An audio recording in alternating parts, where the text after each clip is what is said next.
জীবনের কোনো ক্ষেত্রে হতাশ হওয়ার কোনো সুযোগ নাই। আজকে পারিবারিক ভাঙন বলেন, ব্যক্তি পর্যায়ের আত্মিক ধ্বংসই বলেন, সমাজের বিপর্যয় বলেন, যাই বলেন, পিছনে একটা বড় কারণ আছে। সেটা হলো আল্লাহ থেকে দূরে থাকা মানুষের, আল্লাহ থেকে হতাশ হয়ে যাওয়া। আর এই কাজটা শয়তান করিয়েছে মানুষকে আল্লাহ থেকে দূরে সরানোর জন্য। কিন্তু আল্লাহ রাব্বুল আলামিনের কাছে কেউ যদি যেতে চায়, মন থেকে যদি আল্লাহকে একটা বারও ডাকে, আল্লাহ তবে এক ডাকের মাধ্যমেও তার গুনাহ মাফ করতে পারে। দুজন ব্যক্তির ঘটনা পড়লাম। একজন ব্যক্তি প্রচন্ড রকম আবেদ, প্রচুর ইবাদত করে। আপনারা জানেন ইবলিসও কিন্তু আবেদ ছিল, ইবলিস কিন্তু প্রচুর ইবাদত করেছে।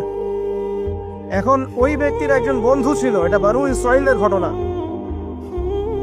তো সেই বন্ধু পাপী ছিল, বিভিন্ন কবিরা গুনাহ করত। আর এই আবেদ ব্যক্তি